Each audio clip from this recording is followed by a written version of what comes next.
Hay historias que nos causan una fascinación infinita. Antiguas leyendas contadas en todo el mundo sobre la vida en la naturaleza. Sobre niños abandonados a su suerte que crecen entre animales.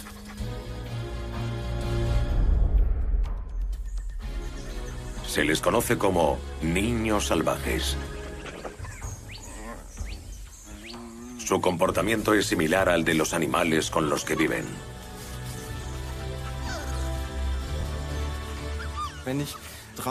Si vivo en la naturaleza, sin un entorno seguro, sin nadie que me abrace o me dé calor, tengo que adaptarme a esas condiciones para sobrevivir. En la actualidad sigue siendo posible que crezcan niños sin compañía humana.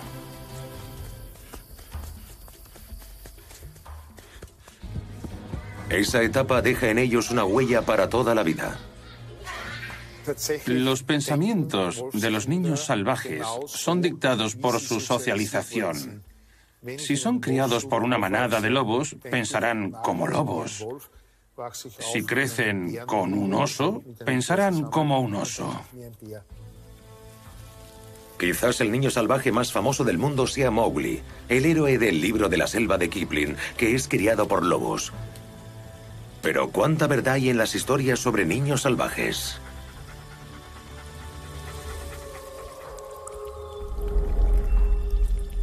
Niños salvajes.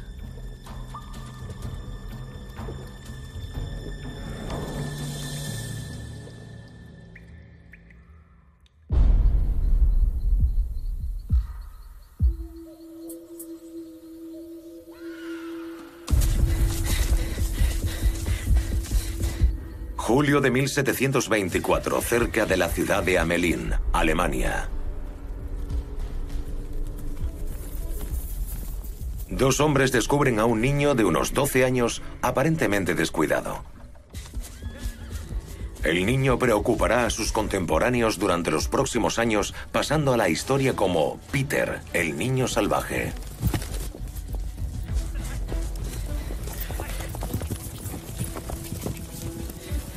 Muchos alegarán que ha sido criado por osos y lo tratarán como a un animal.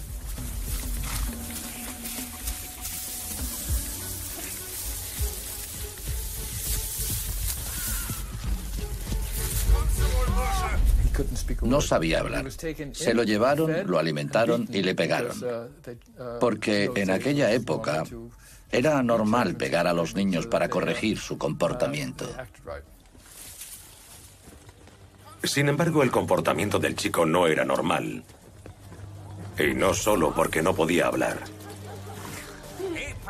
Un coetáneo escribe de él: mete las manos torpemente en el cuenco y desgarra la carne con los dientes.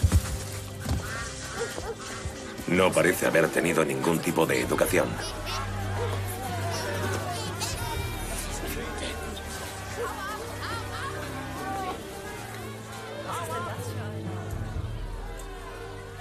Nadie sabe quién es y nadie parece estar buscándolo. Al no saber qué hacer con él, la gente de Hamelin lo encierra.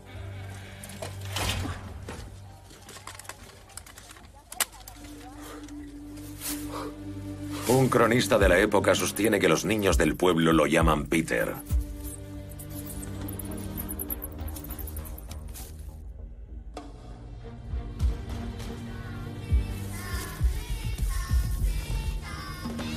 Nunca conoceremos el nombre real del niño.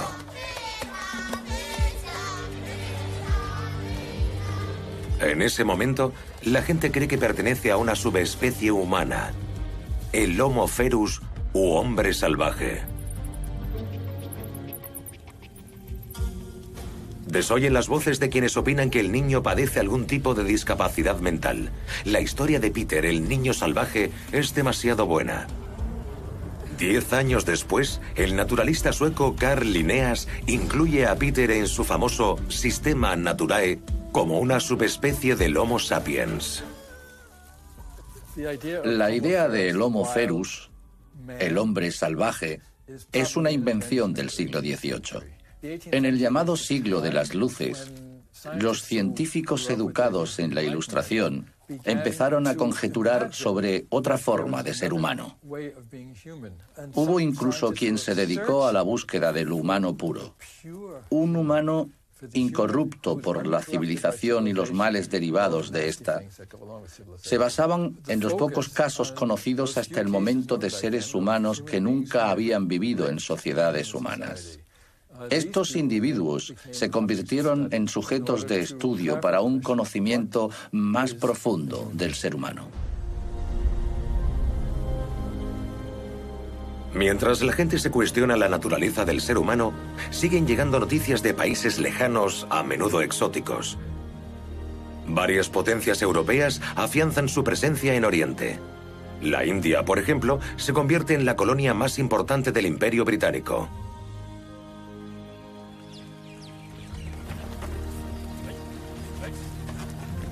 A mediados del siglo XIX comienza el periodo de colonialismo británico en la India, conocido como el Raj británico. Decenas de miles de militares y funcionarios se trasladan al subcontinente con sus esposas e hijos. La India pasa a ser conocida como la joya de la corona del imperio.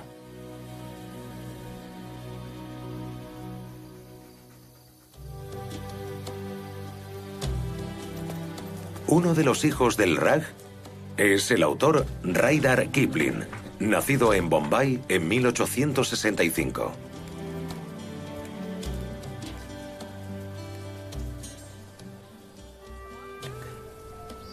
Bajo la atenta mirada de su sirviente personal, Mita, Rudyard descubre el mundo mágico de su tierra natal.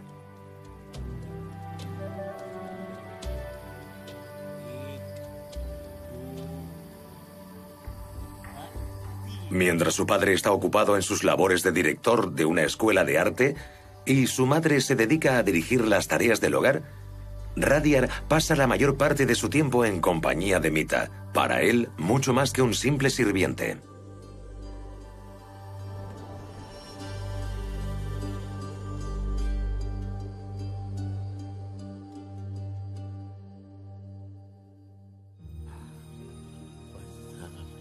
En sus relatos, los mitos y leyendas de la India cobran vida.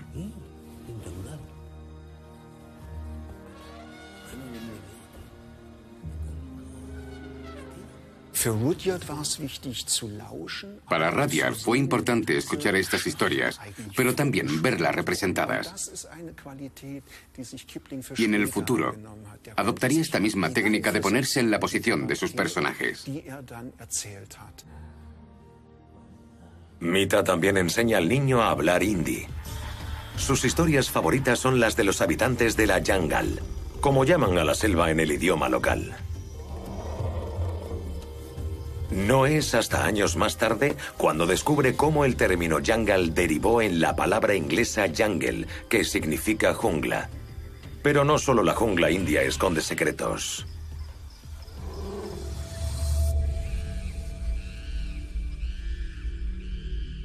Hace solo unos años, en la lejana África, la selva tropical servía de telón de fondo para una sorprendente historia.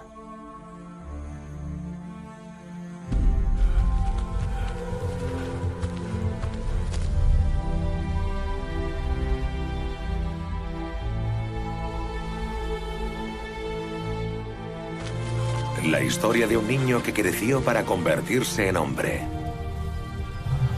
En su país de origen, Uganda, su nombre es muy conocido: el famoso niño mono.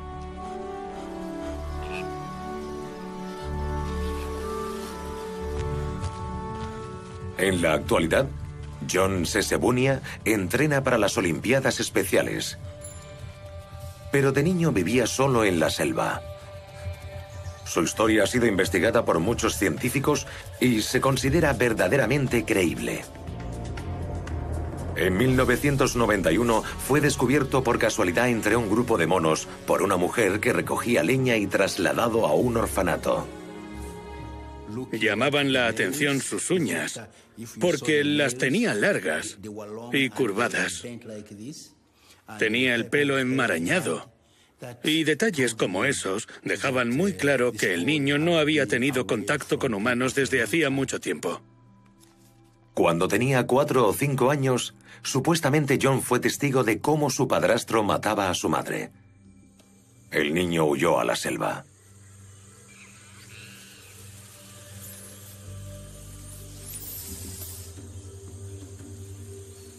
Nadie sabe exactamente cuánto tiempo vivió allí. Cuando lo encontraron, calcularon que debía tener entre 6 y 10 años de edad. Una maestra lo tomó a su cuidado.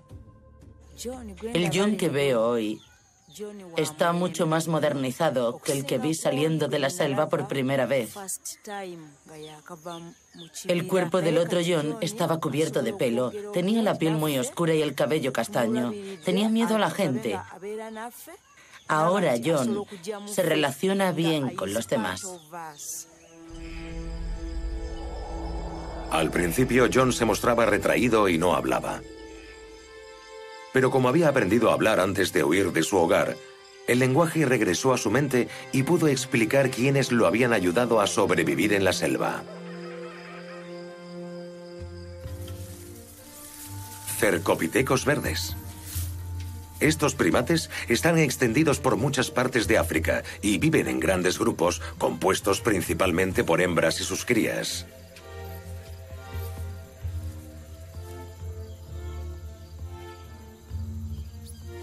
A pesar de ser buenos trepadores, pasan la mayor parte del tiempo en el suelo.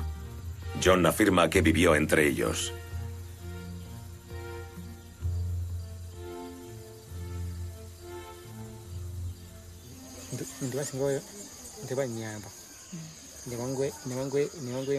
Ellos me traían comida, pero la mayor parte del tiempo me ofrecían protección.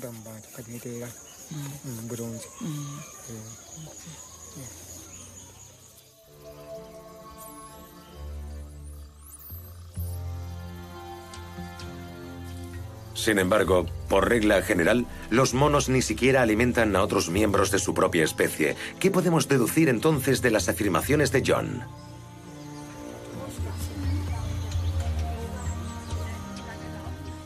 Los científicos del zoológico de Dortmund estudian los hábitos alimenticios de los primates, en este caso de los orangutanes.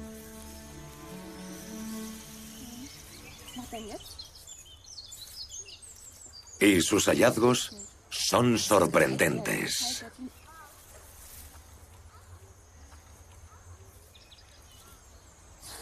Un comportamiento que puede parecer perfectamente normal para las personas causa verdadero asombro entre los científicos. La opinión establecida en este campo es que los monos no comparten nada de forma activa. Cuando lo hacen, es de forma pasiva, lo que significa que toleran que alguien les quite algo. Pero casi nunca se ha observado a un primate ofreciendo una porción significativa de su comida a otro animal. Por eso, verlo nos sorprendió. No está claro si solo lo hacen en los zoológicos o también se da en la naturaleza. Tampoco sabemos si este comportamiento se da en todos los primates. En Uganda, los monos prefieren vivir en la selva que bordea la sabana. Su comida consiste principalmente en brotes de plantas, hierbas, flores, bayas y frutas.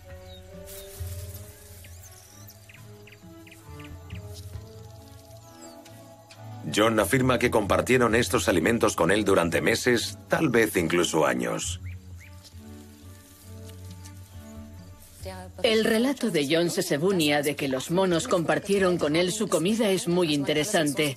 A posteriori, no podemos saber si las hembras compartieron sus alimentos con él o si simplemente le permitieron el acceso al alimento, algo que él interpretó como que lo compartieron. Desde nuestra perspectiva, veríamos esto último como un caso de participación pasiva, pero de acuerdo con el comportamiento de los monos, él lo interpretó en ese sentido. Recibió comida, por lo tanto, la compartieron con él. Un científico estadounidense que estudió el caso de John poco después de que saliera a la luz, no tiene dudas de que el niño viviera realmente entre monos durante un largo periodo de tiempo.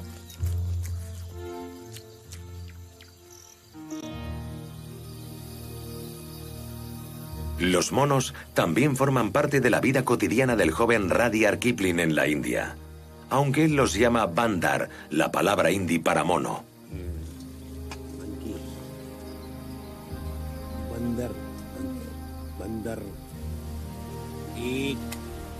Ya que en sus primeros 6 años de su vida, el niño habla más hindi que inglés. Pasa la mayor parte de su tiempo con Mita, quien le revela los aspectos más hermosos de la India. También le muestra cómo viven los lugareños.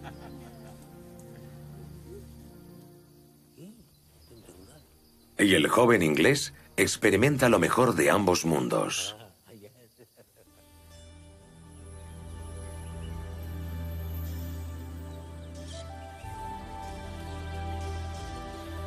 Puede que no viva en un palacio, pero disfruta de una serie de privilegios.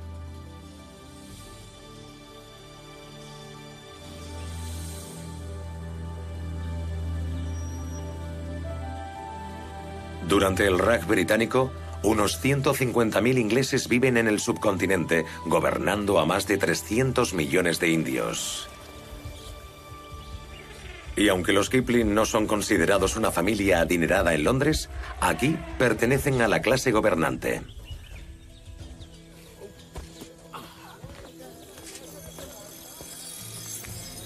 Como resultado, Rudyard crece con la sensación de ser alguien especial, sin ser nunca presuntuoso. Él y su hermana pequeña consideran a sus sirvientes protectores y confidentes.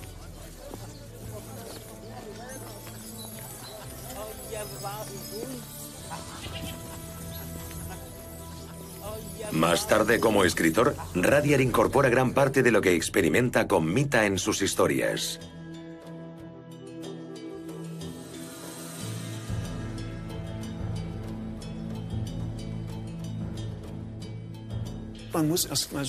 Sin duda, fue muy valiente por parte de sus padres dejar a sus hijos al cuidado de lugareños y permitir que la aya o niñera, así como el mita, el sirviente masculino, ambos miembros de las castas más bajas de la India, tuvieran una influencia tan grande en su educación.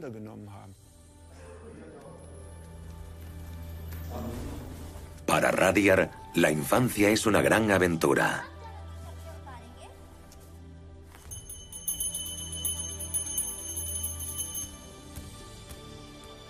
Más tarde, siendo ya un célebre escritor, Kipling desecharía a los muchos dioses y rituales del hinduismo como simples artificios, pero en su niñez disfrutaba de las misteriosas ceremonias. Esos primeros 6 o 7 años fueron sin duda los más felices de su vida, y así los describió.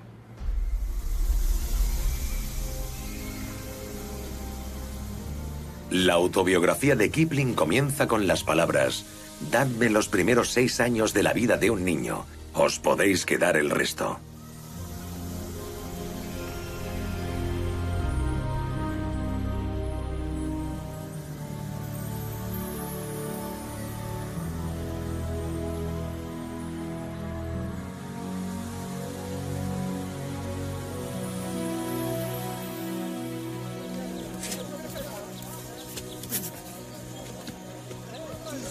Completamente libre de estudios y otras obligaciones, el joven Sahib experimenta ese mundo mágico y pintoresco. Un mundo que le resulta extraño y al mismo tiempo familiar.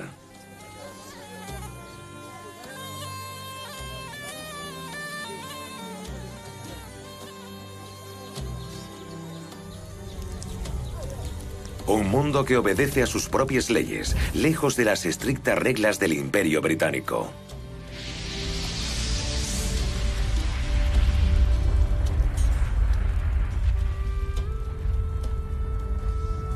Sin embargo, en su 7º cumpleaños, la vida despreocupada que lleva con Mita llega a un abrupto final. Tenían una relación muy estrecha. Por eso sufrió tanto cuando lo enviaron de regreso a Inglaterra. Siguiendo la costumbre de la época, los Kipling envían a sus hijos a internados en Inglaterra. Es un final traumático para una despreocupada infancia. Rudyard pierde para siempre a sus confidentes. No es coincidencia que a esos niños se les llame hoy en día los huérfanos del Raj.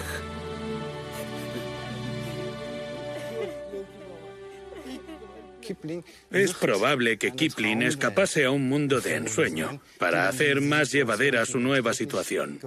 Y este mundo de ensueño dio lugar a la maravillosa creación de Mowgli. El resultado fue... 30 años después, Kipling le cuenta a su hija primogénita Josephine historias sobre un niño pequeño y sus increíbles aventuras en la selva india. Justo delante del padre lobo, sujetándose a una rama baja, se irguió un niño desnudo, de piel morena, que apenas sabía andar.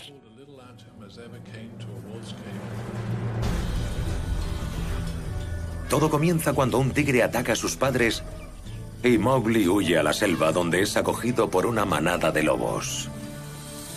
Se convierte en un niño lobo, un niño salvaje.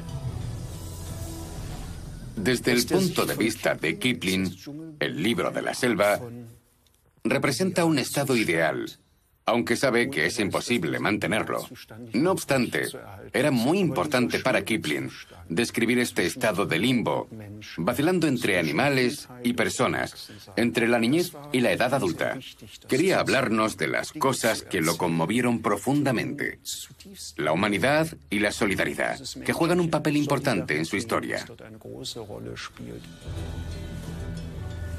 De no haber sido por su feliz infancia en la India, el libro de la selva probablemente no existiría. Por eso le dedica el libro a su hija Josephine.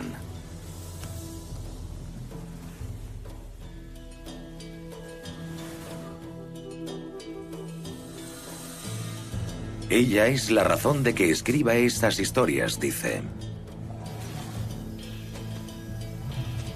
Nos hablan de una coexistencia pacífica entre los animales, pero también de depredadores peligrosos.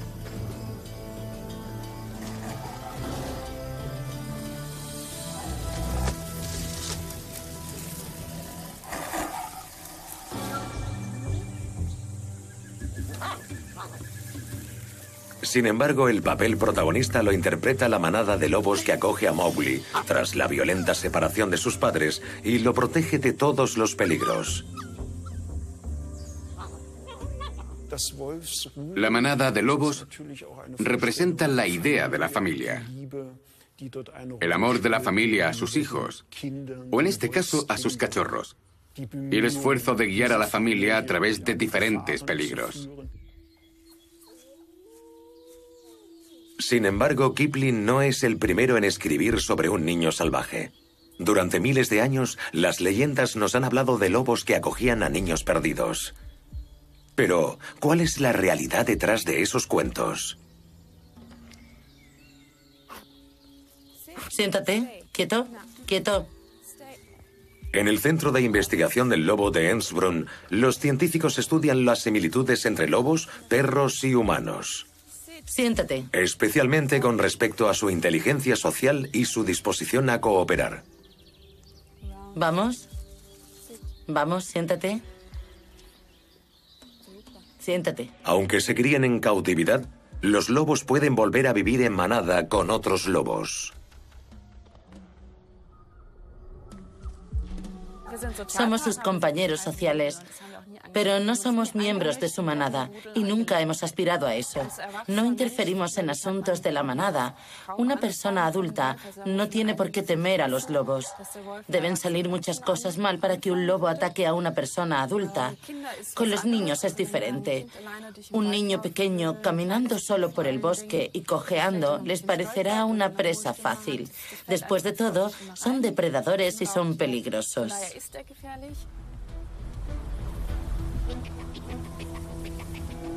Las historias de la India demuestran lo peligrosos que pueden ser.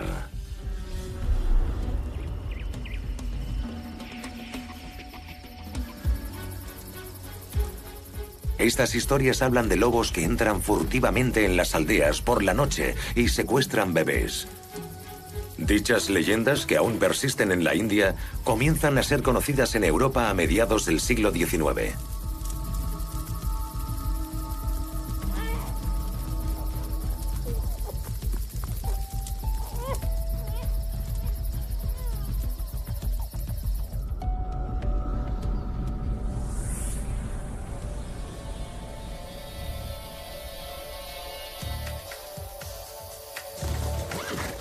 En ese momento, William Henry Sleeman, un general de división británico, viaja por el subcontinente.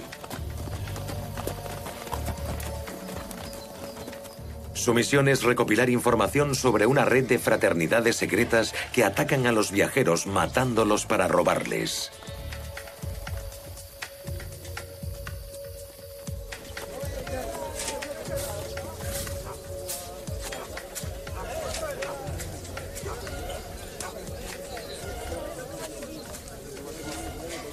Su búsqueda lo lleva a los pueblos más remotos, donde oye algunas narraciones sorprendentes.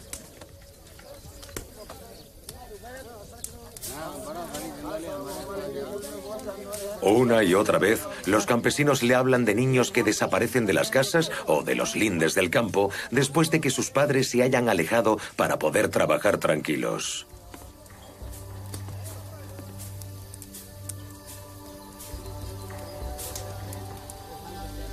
También le hablan de los niños que viven con lobos. En 1852, Sleeman publica un panfleto sobre el tema que rápidamente acapara todos los titulares en Inglaterra. William Sleeman reunió 8 historias sobre niños lobo, pero nunca llegó a conocer a ninguno en persona. Nadie cuestionó nunca la veracidad de sus historias porque la gente quería creerla, simplemente.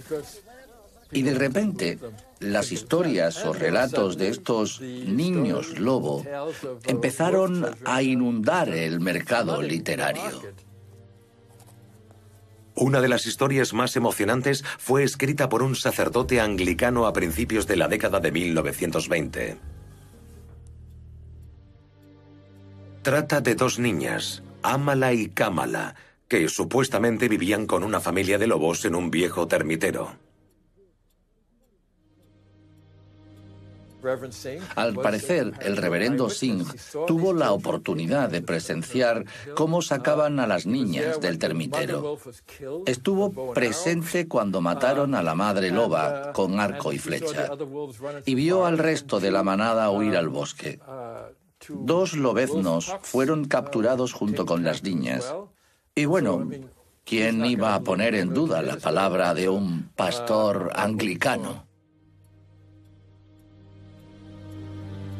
Las chicas se comportan como animales. El 19 de diciembre de 1920, Singh anota que no pueden mantenerse en pie, sino que caminan a 4 patas. No saben hablar y nunca sonríen. También afirma que se llevan mejor con los animales que con los humanos. Ambas se enferman y mueren poco después. La historia causa bastante revuelo, también en los círculos científicos de Europa. Sin embargo, no tardan en surgir dudas. El único testigo presencial fue el reverendo Singh, y su veracidad quedó puesta en entredicho. Fue acusado de inventar la historia sobre las niñas salvajes a fin de recolectar más donaciones para su orfanato. Los hechos del caso nunca se han esclarecido. El caso de Peter, el chico salvaje de Hamelin, también plantea muchas preguntas. En diciembre de 1725, tras pasar 4 meses con seres humanos, fue presentado al rey Jorge I en Hannover.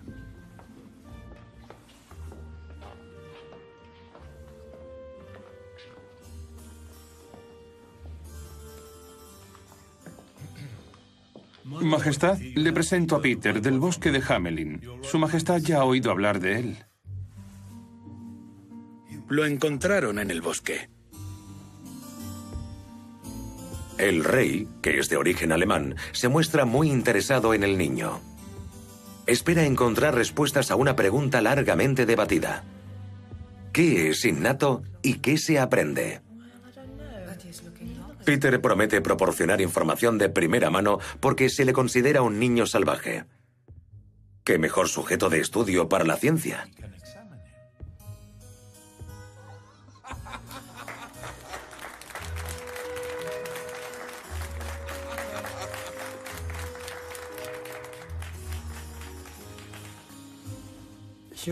Los seres humanos son animales en parte, pero no del todo.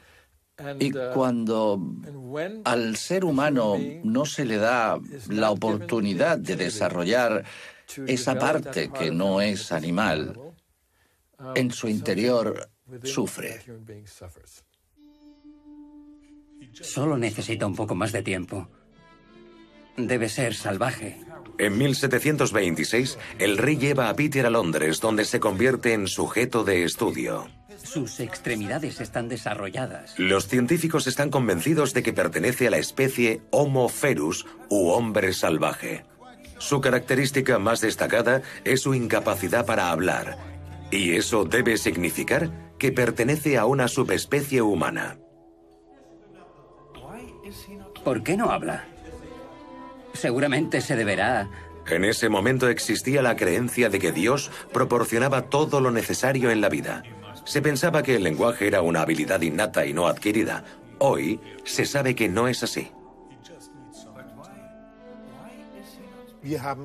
Hay determinadas fases sensitivas en la formación de nuestro cerebro, durante las cuales se forman las conexiones sinápticas, ni antes ni después.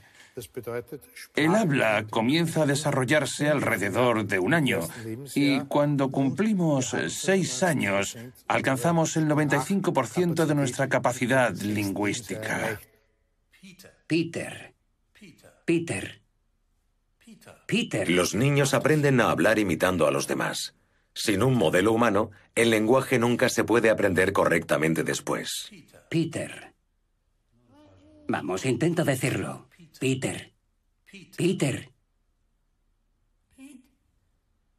Es probable que Peter oiga perfectamente, pero no entienda el significado de las palabras ni pueda formar oraciones por sí mismo. Peter.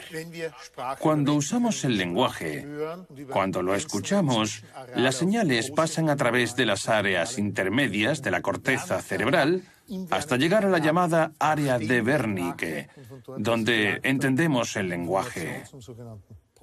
A partir de ahí, la información viaja al área de Broca, donde se produce una respuesta adecuada y correcta a las palabras leídas o habladas. Los niños salvajes también tienen áreas de Broca y Wernicke. La principal diferencia, sin embargo, es que las conexiones entre estas dos áreas se han desarrollado de manera diferente. En los humanos corrientes la conexión es muy fuerte, mientras que en los niños salvajes está prácticamente ausente. Esta es la razón por la cual los niños salvajes son incapaces de usar el lenguaje normalmente. La incapacidad de Peter para hablar podría deberse al hecho de haber vivido solo cuando era pequeño. Por otro lado, también podría ser el resultado de una deficiencia mental.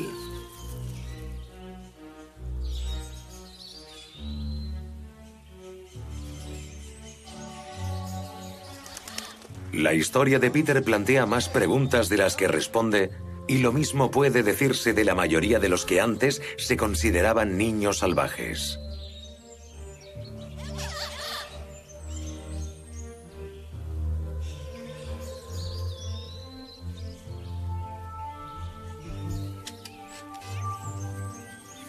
Según los relatos contemporáneos, sin embargo, Peter también muestra otras características atribuidas a los niños salvajes.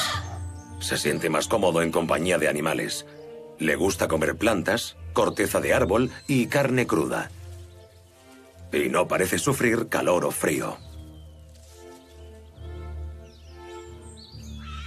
En la corte, muchas personas consideran a Peter un ser que ha sido expulsado del paraíso. Probablemente porque parece poseer algo de los que ellos mismos carecen. la capacidad de vivir en armonía con la naturaleza y sus criaturas.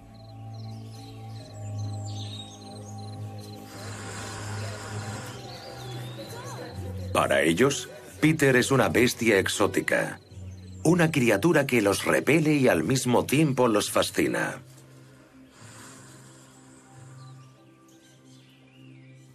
En cierto modo, todos buscamos lo que podría describirse como el paraíso, pero es muy difícil hallar el paraíso terrenal, más allá de unos pocos segundos de felicidad. Si suponemos que el niño salvaje es feliz en el estado en que se encuentra, tenemos la sensación, o mejor dicho, nos damos cuenta de que hay algo en ese paraíso que aparentemente no tenemos en nuestras vidas.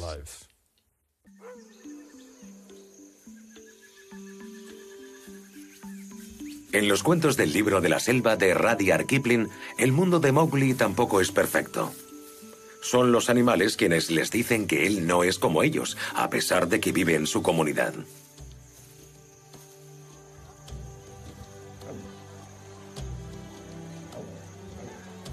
Al principio, Mowgli solo observa a los seres humanos desde lejos.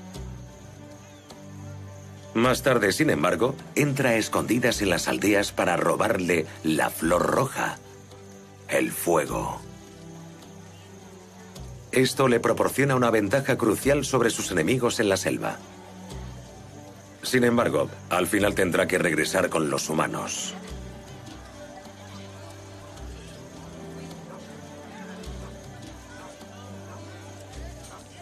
Porque le guste o no, sigue siendo uno de ellos.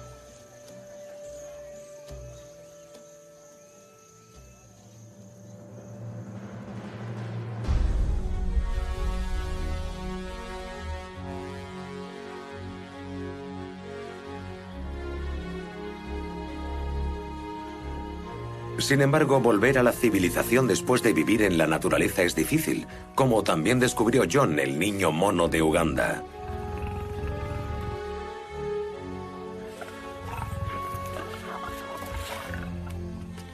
De repente, debe enfrentarse a desafíos completamente diferentes.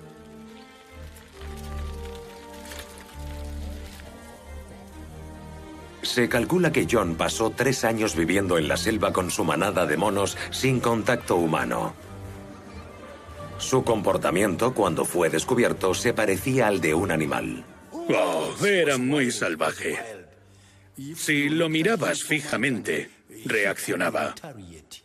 Arañaba, gruñía y luego salía huyendo. Pero lo lavamos, porque teníamos que lavarlo. Lo afeitamos, lo llevamos al médico. Todas esas experiencias eran completamente nuevas para él. Se mostraba hostil con la gente, sobre todo con los niños. Sin embargo, con los adultos, si le prestaban atención, respondía de forma positiva.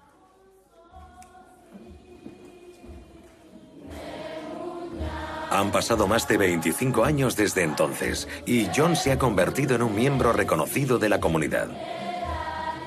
Sobre todo porque, a diferencia de Peter, el niño salvaje había aprendido a hablar antes de huir a la selva y vivir con los monos.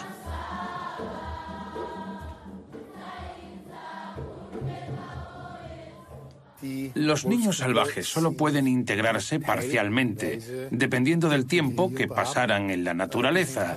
Se conocen casos en los que ya habían adquirido el lenguaje antes de ser abandonados y simplemente se reintegraron a la sociedad. No hubo ningún problema con respecto al lenguaje, aunque sí tuvieron considerables problemas sociales, dado que estuvieron con animales durante ciertas etapas de su desarrollo social. En las últimas 2 décadas, John ha logrado cosas asombrosas. Canta en un coro e incluso viajó a Inglaterra con él. Vive en su propia casa, cocina para sí mismo y ayuda a Daisy en el orfanato siempre que puede.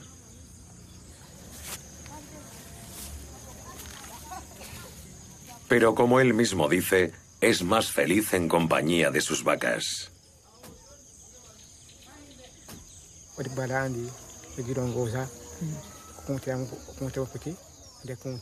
Me gustaría comprar al menos 3 vacas y tenerlas cerca de mi casa. Y quiero ahorrar dinero para construir una valla y mantener a las vacas en el interior, con una puerta que se pueda cerrar y mantenerlas dentro.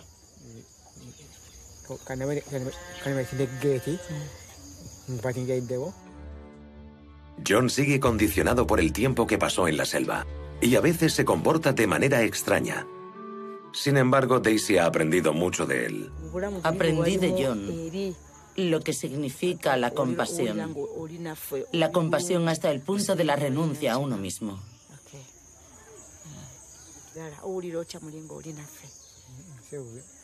Aunque John padece una discapacidad mental leve, está progresando gracias al apoyo de su madre adoptiva.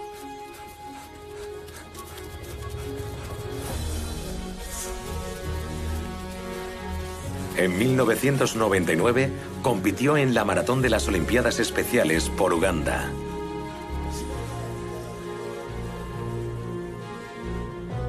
Desde entonces ha representado a su país varias veces, jugando al fútbol, por ejemplo, y una vez incluso fue capitán de su equipo.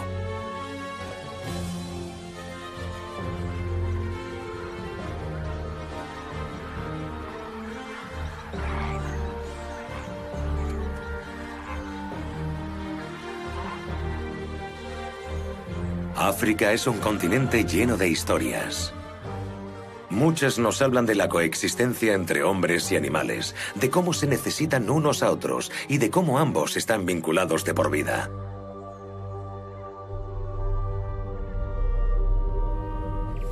Sin embargo, la historia de John es única.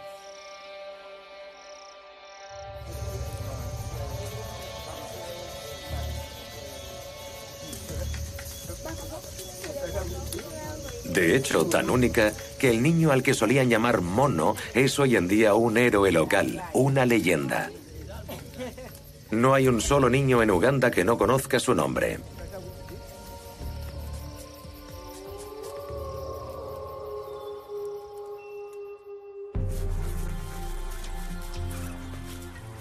A diferencia de John, que ya tenía 5 años cuando escapó de su padrastro, Mowgli fue acogido por los lobos cuando aún era un bebé. Acababa de aprender a andar, como nos dice Rudyard Kipling en el libro de la selva. Los animales solo aceptan al cachorro humano en su comunidad porque el niño no muestra miedo. Por improbable que parezca la historia, los expertos no creen que sea imposible. En circunstancias muy específicas, niños salvajes como Mowgli podrían existir. Es posible en el caso de niños con edades entre 2 y 6 años. Existen algunos relatos bastante creíbles, pero en la mayoría de los casos, en toda Eurasia, los niños siempre han sido presas de los lobos. Entonces, las antiguas leyendas podrían tener algo de verdad. Sin duda, los lobos alfa están dispuestos a compartir sus alimentos con el resto de la manada, a diferencia de los perros. Aquí, solo la cola erecta revela quién es el jefe. El animal subordinado también recibe su parte. Las personas primitivas debieron notar los parecidos que eran a los lobos, lo similares que eran sus vidas familiares, por lo que la imaginación de la gente jugó un papel importante, por supuesto.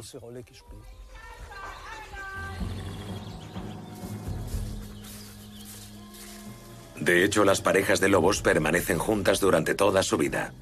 Incluso les gusta resolver problemas juntos.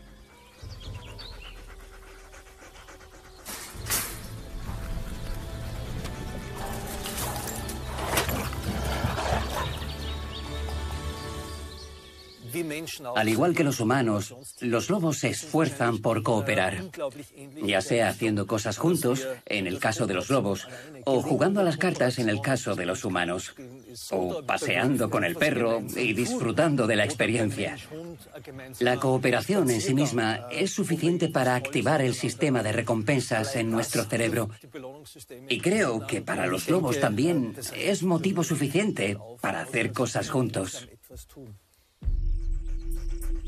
Los lobos y los seres humanos tienen mucho en común.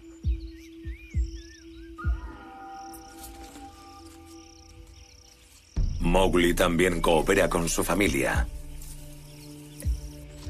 Él es un auténtico hermano, excepto de sangre, como se dice en el libro de la selva. El resto de los animales lo llaman lobo sin pelo.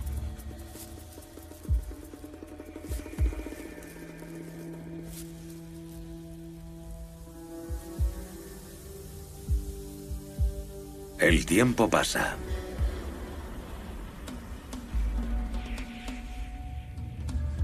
Las semanas se convierten en meses y años.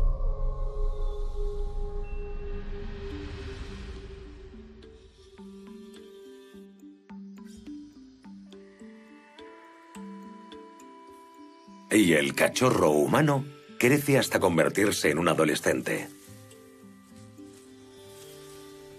Los animales lo llaman el amo de la selva.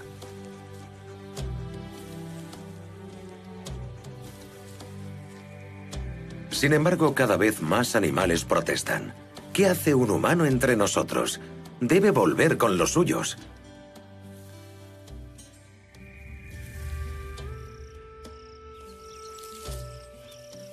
La vida con su familia, los lobos, funciona sin problemas. Pero los días de Mowgli en la selva están contados.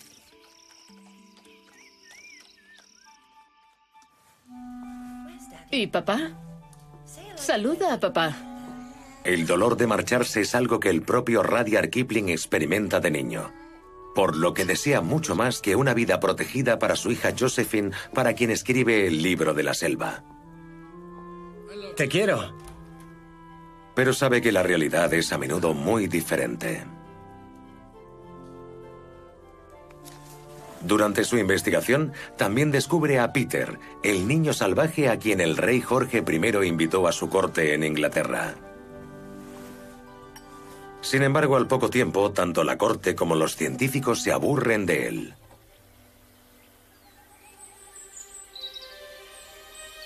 El niño al que Daniel Dafoe, autor de Robinson Crusoe, se refirió como un cuerpo sin alma porque carecía de lenguaje, pasa el resto de su vida en Hertfordshire, al norte de Londres.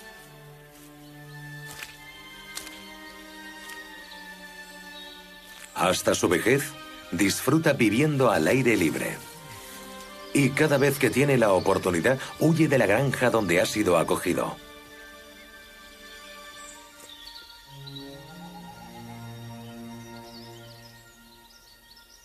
Pero los granjeros reciben una pensión anual de la tesorería real a cambio de cuidar a Peter. Le ponen un collar con su nombre y dirección para asegurarse de que no se pierda en sus andanzas, y con él, la pensión real. Peter pasa casi 60 años en la granja, pero siempre estará solo.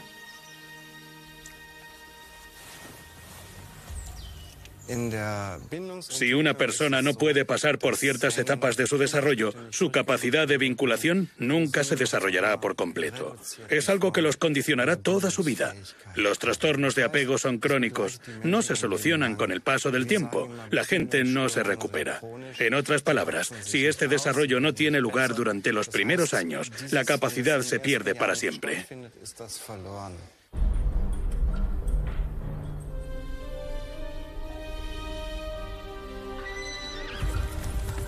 Peter no puede disfrutar sus excursiones por mucho tiempo. Siempre hay alguien ansioso por llevarlo de vuelta a la granja porque el collar que lleva les promete una recompensa.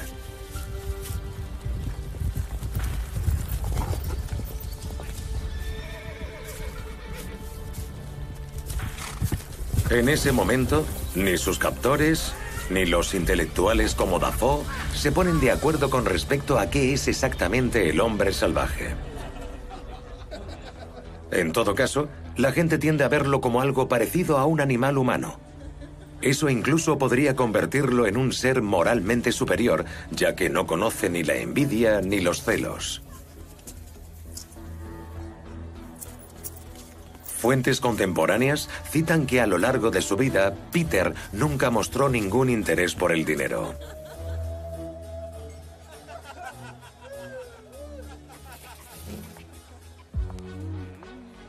Tampoco estaba interesado en el sexo opuesto.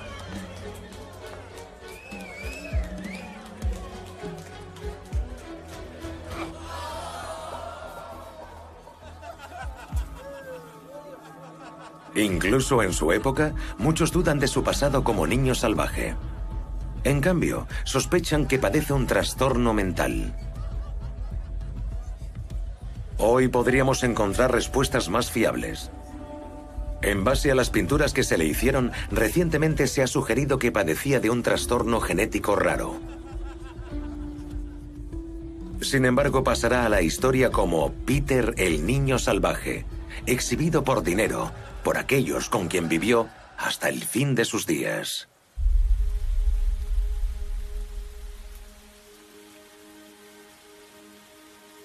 El 22 de febrero de 1785 fallece a la edad de 70 años.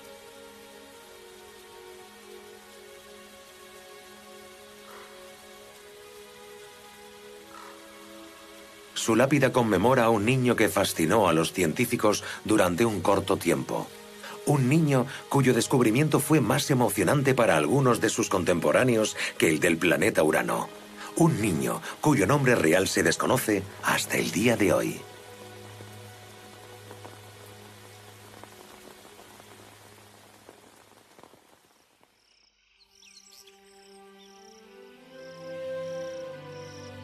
Para Mowgli también es hora de decir adiós.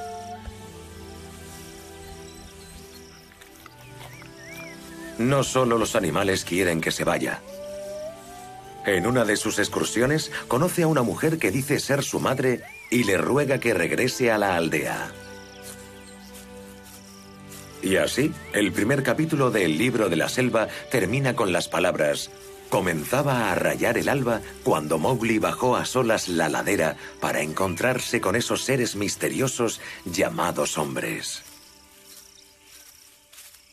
La selva se hizo demasiado pequeña para Mowgli, pero su regreso fue más bien una obligación. No fue un retorno triunfal a los humanos en el sentido de: ahora que ya soy adulto, voy a conquistar el mundo. Es una despedida dolorosa y gradual. Mowgli regresa porque debe regresar con los de su especie.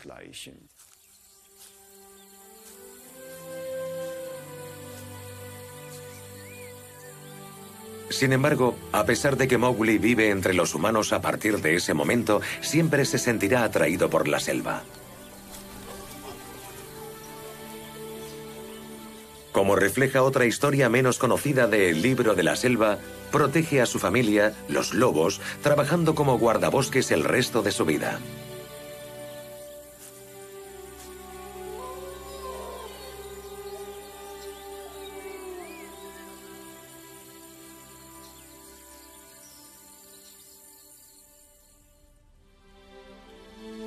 La historia de Mowgli, el niño salvaje, da a Kipling fama mundial.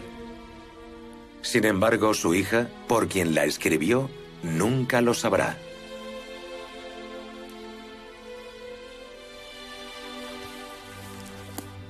A la edad de solo 6 años, muere de neumonía.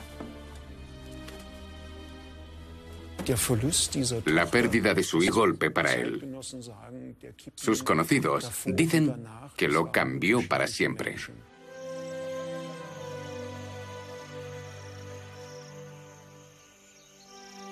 Sin embargo, las aventuras de su héroe Mowgli deleitan a lectores de todo el mundo hasta nuestros días. Y sin él, tampoco conoceríamos a Tarzán, el hombre mono.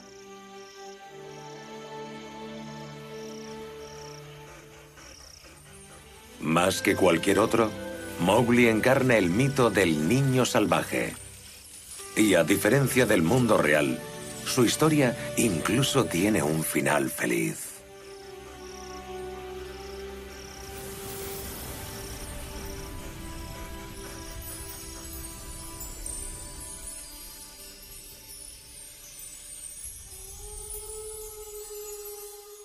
Look for the bare necessities, the simple bare necessities. Forget about your worries and your strife.